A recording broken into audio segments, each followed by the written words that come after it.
Oh iya. Ya kan? Assalamualaikum warahmatullahi wabarakatuh. Assalamualaikum. Bisa. Alhamdulillah kita berjumpa lagi. Kebetulan saya berada di Masjid Al-Muhajirin di daerah Semeru, Grogol, Jakarta Barat. Dan kebetulan juga rupanya saya berkesempatan bertemu dengan satu pengurusnya, yaitu Pak Haji Syahrudin. Pak Haji Syahrudin. Saya sudah mengetahui beliau ini sejak kecil. Pak Syahrudin memang selalu aktif di masjid yang sebetulnya tidak jauh dari rumah kelahiran saya di sini.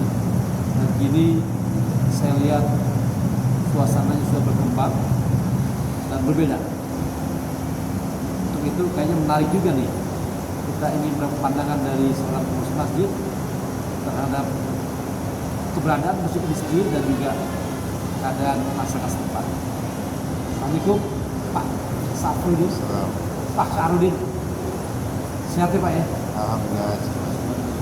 Sudah hampir 30 tahun lebih kita ya. Akhirnya bisa berjumpa lagi, bisa bersapa seperti ini. Pak Syahrudin, kira-kira ini masjid kan udah banyak perubahan. Apa kira-kira yang benar-benar terjadi selain fisik, apalagi yang bisa kita katakan? Kalau fisik memang ya banyak perubahan juga, alhamdulillah, makin banyak, makin indah, makin bagus, makin indah. Memang juga, tapi karena suasana panas di Jakarta,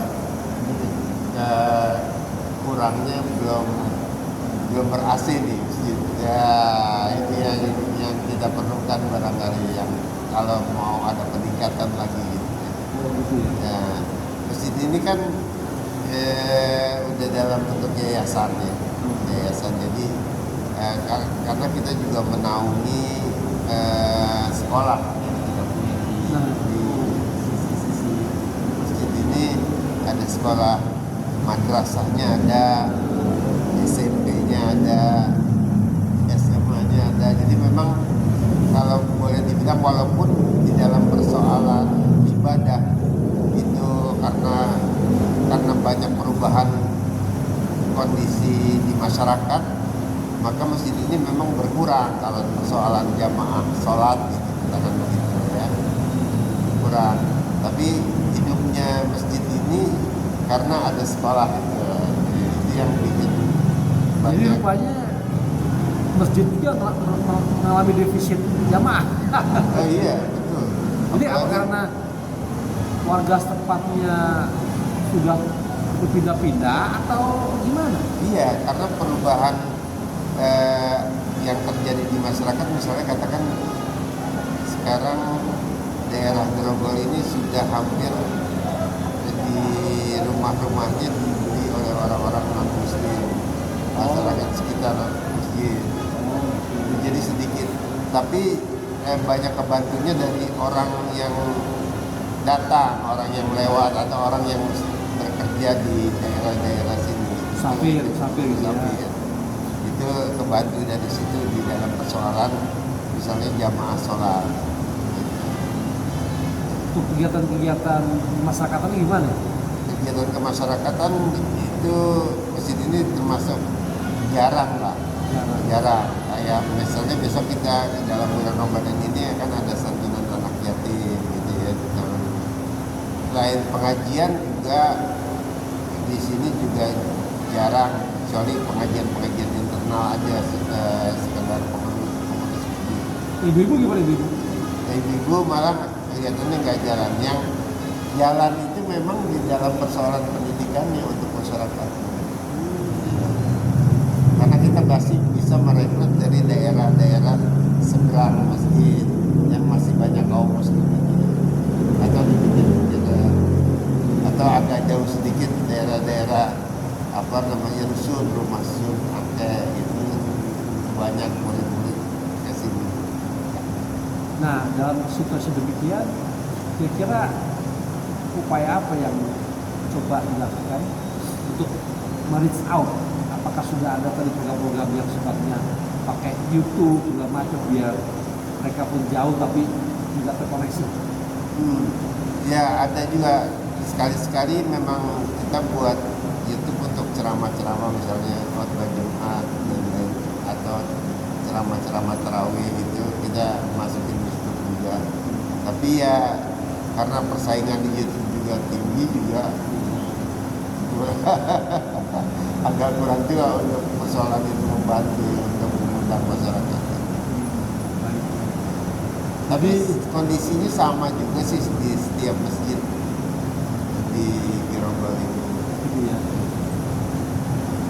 Jadi menarik pemirsa bahwa salah satu peran masjid yang tentunya ada untuk bentuk satu karakter moral bagi masyarakat itu tetap ada dilakukan walaupun mungkin para pemukim sekitar sini juga kebetulan sudah berpindah dan para penganut muslim pun sudah banyak yang berpindah pula, sehingga wajar lah kalau penganut agama lainnya pun berangkat ke tempat ibadah mereka masing-masing.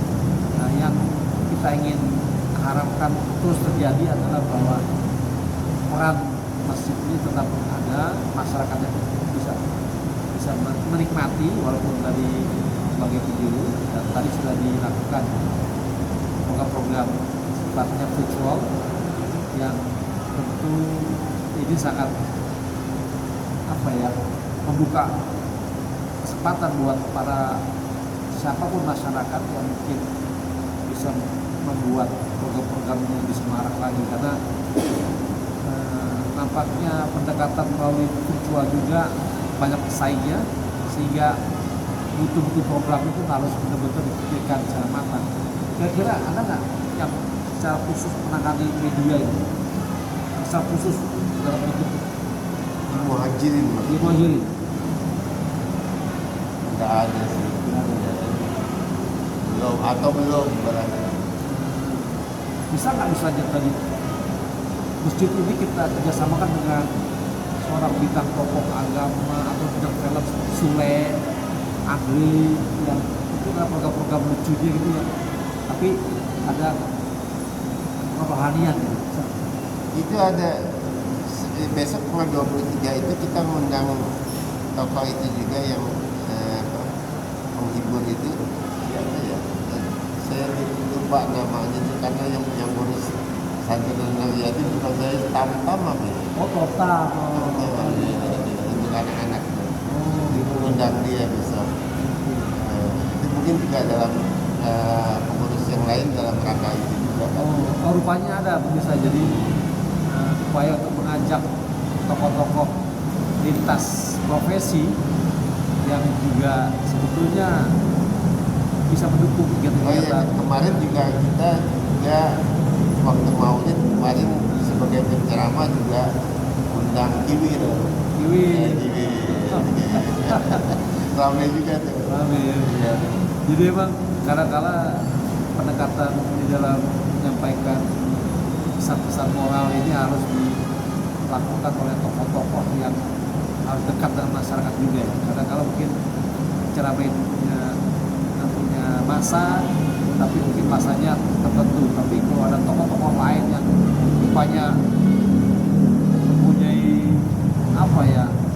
pengaruh publik yang luas dan sebetulnya sejalan dengan upaya-upaya ibarat ajaran-ajaran yang baik, kayaknya baik juga gitu.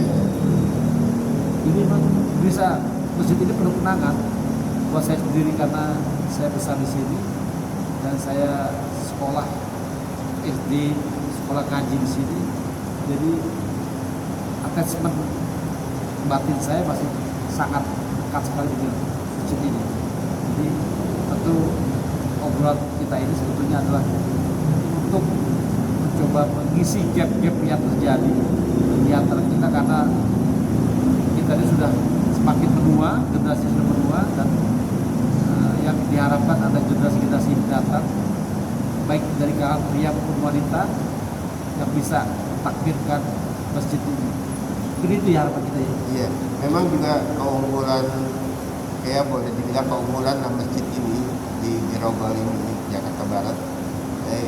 Di Grogolnya ya, khususnya di Grogolnya ini salah satu masjid, cuma satu-satunya bahkan ya, yang punya SMP, punya SMA gitu. Yang lain ya itu yang masih bisa kita kumpulkan dari masjid itu. Dan itu sekolah itu udah lama 74. Ini benar nih. Iya, dan sudah melahirkan alumni ya, dibilang bagus banget juga enggak lah ya, biasa-biasa, tapi udah membantu masyarakat di dalam persoalan pendidikan, karena kan memang kita untuk kelas-kelas ekonomi yang masyarakatnya menengah ke bawah lah, bukan untuk yang menarik. Jadi message pendidikan menjadi salah satu instrumen juga di dalam terus mengembangkan amanat budaya sosial ya. Jadi itu strategis sekali pendekatannya bahwa lembaga pendidikan adalah bidang yang sangat melekat dengan publik, sehingga partisipasi segala kalangan, baik masjid, baik pengurus yayasan atau masjid, ini nampaknya jadi contoh yang cukup baik juga dari kelembagaan ini, bahwa perannya tidak hanya melalui dakwah langsung verbal, tapi juga melalui sarana pendidikan yang juga telah mengundang banyak ya berbagai peserta didik dan telah melahirkan alumni yang katakan tadi baik. Jadi inilah sumbang sih pengurus yayasan ini dan ini pada masa depan, dan kita berharap itu jadi amal soleh para pengurus dan para warga sini, dan mohon doanya juga, dan tentunya para pengurus juga mohon doanya para pemirsa agar kegiatan itu takmir dan bisa turut berkontribusi dalam pembangunan sumber daya manusia di Indonesia. Oke gitu ya. Terima kasih. Assalamualaikum warahmatullahi wabarakatuh pemirsa. Sampai jumpa lagi dan salam Ramadan.